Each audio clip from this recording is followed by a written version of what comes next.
আসসালামু আলাইকুম। Real village cooking চ্যানেলে সবাইকে ওয়েলকাম জানাচ্ছি। আবার আজকে একটা নতুন রেসিপি নিয়ে হাজির হলাম। একটা উপকরণ দিয়ে সহজেই খুবই হেলদি একটা রেসিপি। এখানে আমি নিয়ে নিয়েছি সুজি। আমি এই রকম একটা সুজি নিয়ে নিয়েছি, মোটা দানা। আমি মিক্সির মধ্যে দিয়ে ভালো করে পিষে নেব।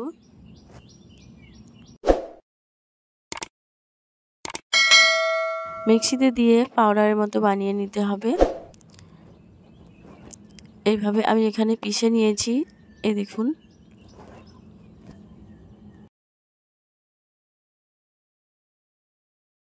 সুজি আমি ভালোভাবে পেস্ট বানিয়ে নিয়েছি।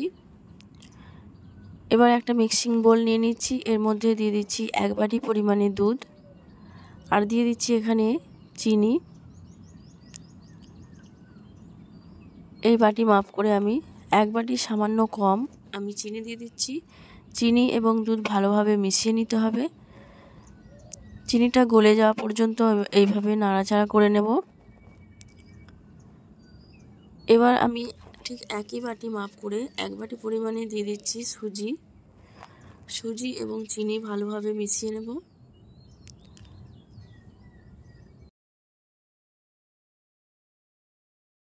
পাঁচ মিনিটের মতো রেস্টে রেখে দেবো। এতে করে সুজি পুরো দুধটা সোক করে নেবে। আমি অনবরত নাড়াচাড়া করে মিশিয়ে নিচ্ছি।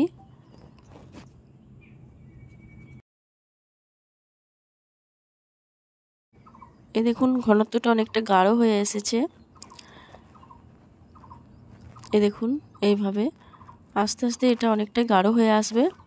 এই পর্যায়ে আমি দিয়ে দিচ্ছি আমি এখানে ভেজিটেবল অয়েল। অয়েলটা আমি 4 টেবিল চামচের মতো দিয়েছি। অয়েল দিয়ে আবারও খুব ভালোভাবে মিশিয়ে নেব। এই সুজির ভাপে দেওয়া কেক এত ভালো হয়, আপনারা পুরো ভিডিওটা দেখুন, খুবই ভালো লাগবে।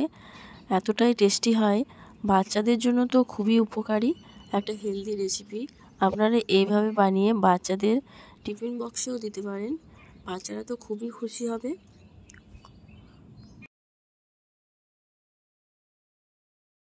এবার আমি এখানে দিয়ে দেব 1 টেবিল চামচের মতো ভ্যানিলা এসেন্স।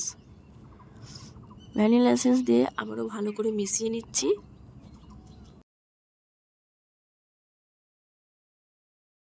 খুব ভালোভাবে মেশানো হয়ে গেছে। এবার আমি এখানে দিয়ে দিচ্ছি সামান্য পরিমাণে বেকিং সোডা এবং দিয়ে দিচ্ছি বেকিং পাউডার। বেকিং সোডা এবং বেকিং পাউডার দিয়ে ভালোভাবে মিশিয়ে নেব। বেকিং পাউডার বা বেকিং সোডা দিয়ে বেশিক্ষণ রাখা যাবে না।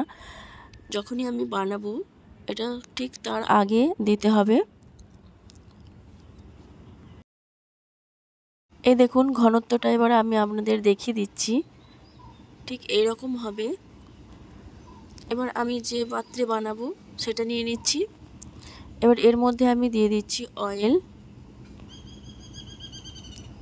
একটু অয়েল চারিপাশে লাগিয়ে নিতে হবে। এতে করে সহজেই উঠে আসবে, তলায় বসে যাবে না।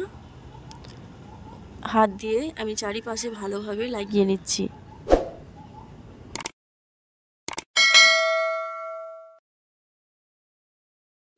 খুব ভালোভাবে লাগিয়ে নিচ্ছি। এবার এর মধ্যে আমি মিশ্রণটা দিয়ে দেব। এবার এর মধ্যে আমি দিয়ে দিচ্ছি, এখানে আপনারা চিনির মিষ্টিটা দিয়েছি ওটা আপনারা ঠিক করে নেবেন। যে যেমন মিষ্টি খেতে পছন্দ করেন সেই অনুযায়ী দেবেন। আমি পুরোটা এখানে দিয়ে দিলাম। এবার হালকা করে ট্যাপ করে দিচ্ছি। এতে করে বাতাস থাকলে সহজেই বেরিয়ে আসবে আর খুব ভালোভাবে সেট হবে। আমি এখানে একটা কড়াই নিয়ে নিয়েছি, এর মধ্যে নিয়ে নিয়েছি জল। হাতের কাছে ছিল না সেরকম, তাই আমি এখানে গ্রেটার দিয়ে দিয়েছি আর এর উপরে আমি বসিয়ে দিচ্ছি। এবার ঢাকা দিয়ে দেব। ঢাকা দিয়ে রেখে দেব প্রায় 6 থেকে 7 মিনিটের মতো।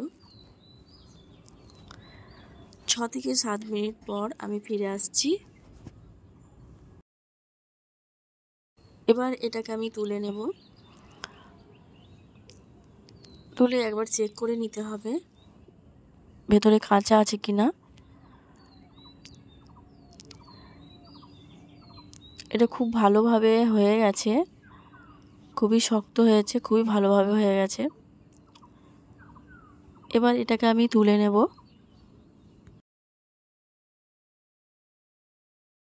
তুলে নিয়ে একটা চাকুর সাহায্যে চারপাশটা আমি একটু ছাড়িয়ে নিচ্ছি। চারপাশটা খুব ভালোভাবে একটু ছাড়িয়ে নিতে হবে। এটা খুব ভালোভাবে হয়ে গেছে। এবার দেখুন সহজেই ছেড়ে চলে আসবে। এবার আমি একটা পাত্রের মধ্যে এটাকে ঢেলে নেব।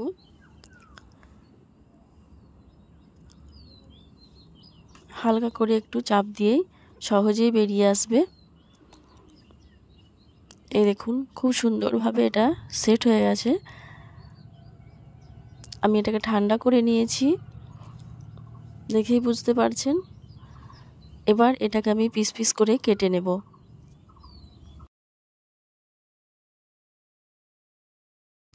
আপনারা আপনাদের পছন্দ অনুযায়ী সাইজ করে কেটে নেবেন। আমি ছোট ছোট করে পিস করে নিয়েছি।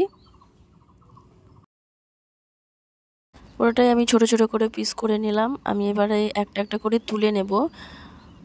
একটা করে তুলে দেখাচ্ছি আমি কতটা নরম হয়েছে। এই দেখুন খুবই নরম এবং সফট। আপনারা এইভাবে ভাপেতেও কেক বানিয়ে নিতে পারবেন, আর খেতে তো অসম্ভব টেস্টি। বাচ্চাদের জন্য তো খুবই হেলদি একটা রেসিপি। বাচ্চাদের টিফিনে বা বাড়িতে সহজে এটা বানানো যায়, টিফিনেও দিতে পারেন বা বাচ্চাদের জন্য বিকেলের নাস্তা হিসাবে এভাবে বানিয়ে দেবেন। বাচ্চারা তো খুব খুশি করে খাবে। খুবই নরম হয়েছে, মুখে দিলেই মিলিয়ে যাবে। তাহলে দেখলেন তো, ঘরে থাকা সামান্য উপকরণ দিয়ে সহজেই ভাপে দিয়ে এই কেক বানানো যায়, সুজি কেক। তাহলে আমার এই রেসিপি আপনাদের কেমন লাগলো কমেন্টে জানাবেন। আর যদি আপনারা নতুন হয়ে থাকেন চ্যানেলের সাবস্ক্রাইব করবেন এবং একটা লাইক দেবেন। আপনারা এইভাবে বাড়িতে একবার ট্রাই করে দেখবেন, খুবই সহজভাবে বানানো যায়।